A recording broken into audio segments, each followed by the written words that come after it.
Hey everyone, let's take a look at the latest Desert Skiff Escape set from the LEGO Star Wars line based on the Sarlacc pit scene from Return of the Jedi.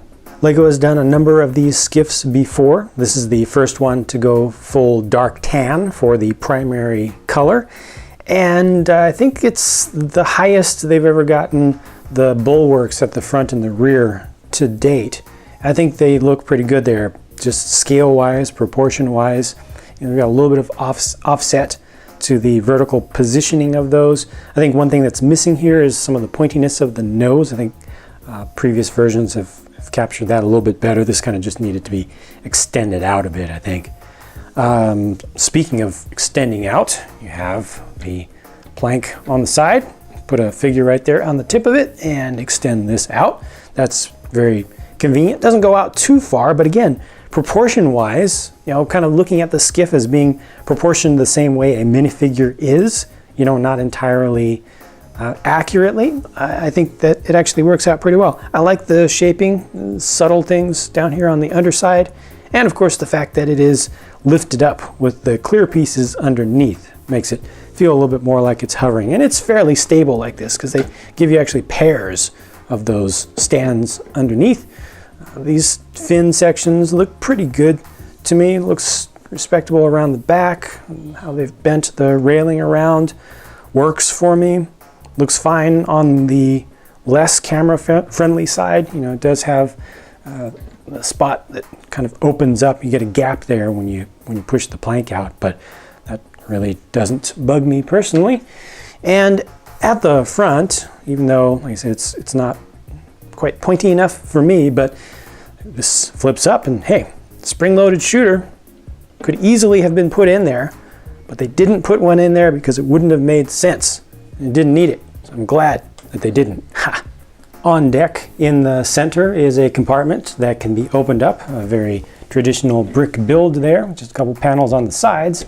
Open that up and there's a single small blaster that's hidden away. That's appropriate. And at the back, kind of the control deck does have a printed console piece there, so you can have somebody piloting the thing from back there. I just messed everything. There we go. And maybe he's a little bit too close. Move him back a little bit, but yeah, there we go. Yeah, that's a good look. The new Sarlacc pit build uses dark orange for the appendages, has some teeth down in there, and this actually has somewhat of an action feature built into it. You grab onto this tentacle, and if you lift it up, then the mouth opens, and then you can very gingerly insert one Boba Fett and close it up. And then you can kind of chew back and forth, because you don't want to swallow without chewing first, right? Come on, kind of have good dental hygiene, even if you're a Sarlacc monster. So yeah, that's that. Push down, push down to close it, lift up to open it up, and yeah, that's pretty much that. You can change the angles of these things around to pose them up just a little bit, but yeah, that's pretty much it.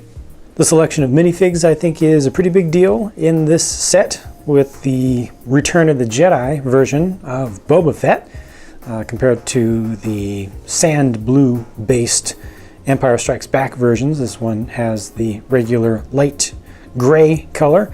Not happy with the hands though. They stand out too much. I personally would have gone for a dark tan, I think. You have to choose one color. Can't go with two colors on the hands, but those just look too much like a deathly pale flesh to me. They almost glow a little bit. Han Solo gets his new hairpiece, which is essential. You'll see that hairpiece, I'm sure, show up on more and more versions of him. They have a new version of a skiff guard here, Weequay with the, or Weequay, however you want to pronounce it, I don't care. They never pronounce it in universe, but you know what it is. I think that one looks okay, but not particularly strong. It's not convincing to me at all. The hair coming across the front, it just has no connection to the head. I think when they just leave it in the back, it's just a lot easier to indicate that. I mean, here, look at this. These two locks are going off to the side, and then they just kind of terminate. They just end very abruptly, so that doesn't work out too well to me. Poor Han Solo gets no print on the back of his shirt. Chewbacca, interestingly, on the box is marked as a brand new figure, or at least an updated figure. Something about him is supposed to be new. But when I look at him in comparison to the last version that they did, I don't see any differences whatsoever. I mean, this particular one that I got has some production variations. It's probably done in a different batch or possibly even in a different country. I'm not sure about that. Very slight difference in the glossiness of the lighter hair color. Very slight difference in the hue, but it's not supposed to be. It's clearly supposed to be the same figure, so I don't know what's going on with that. Han Solo gets his alternate carbonite sleep face. No alternate face for Boba Fett because on the front, he's Derpy Clone. No, I'm kidding. It's Angry Clone, of course, which at least makes sense, Boba Fett being an actual original Kamino clone. However, having such a young face doesn't quite make so much sense here. I would have preferred one with like a 5 o'clock shadow and a little bit more aging. I really appreciate the simplicity and purity of the deck design of this skiff, because for its size, relative to other things that LEGO designs and builds in general, this has a lot of space on it, a lot of useful, usable space where you can just place figures. It's the most important thing for interacting with figures, for play, and also for display, is having space to actually attach the figures. And speaking of attaching, you know, you've got these rails, which are perfect size for grabbing onto. So, no, I'm making myself into a liar. Come on.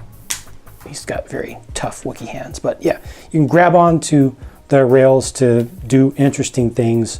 Probably put Boba Fett around there, you know, just have different kinds of poses, which I think will work really well. You even have some studs that are exposed back here. A lot of different places you can actually attach figures to this, and that's important, and it happens too infrequently. I'm glad that they got it right here. I feel like they didn't get the Sarlacc pit right, though. Not just because they left in Lucas's ruining of his own scene with the CG monster, but mostly because it looks less pit-like than ever. Mostly to me because of how they've built up things in the center. You know, they've actually taken care to smooth off the tops with these rounded pieces. You've got slopes on the side. It looks like they've built up kind of a hill in the center, which is exactly the opposite of what you want. I would want all of those pieces to be used to build up the side if those pieces are available in the budget. Obviously, there isn't a tremendous parts budget in a set like this to really build up the walls and have, you know, tiered levels and all. But still, I feel like it kind of went exactly the wrong direction with this. Also, the action feature that is supported by all of that building up in the center doesn't ever want to give you a good hands-off pose. It always wants to fall to one side or to the other when you let go of it naturally. Let's see if I can get it to go the other way. There we go. Yeah, it doesn't want to stay in the center. You can kind of very carefully get it to balance with a little bit of friction into a center closed position, but I think that it's better for posing for display to be able to have this open, and that's just not available here. So a very good main build here. And the rest leaves me with mixed feelings. Let me know what your feelings are about this set, about each of the main components, the skiff, the pit monster thing, and the selection of figures. It'll be interesting to see if anybody agrees with me or if everybody doesn't. I'm looking forward to your feedback. Thank you very much for watching. And if you want to see more videos from me, don't rely on YouTube to let you know when new ones show up. Oftentimes they won't. Oftentimes they will unsubscribe you just because they feel like it. So be sure to check back on the channel yourself, and you will see new content very, very regularly. Talk to you again soon.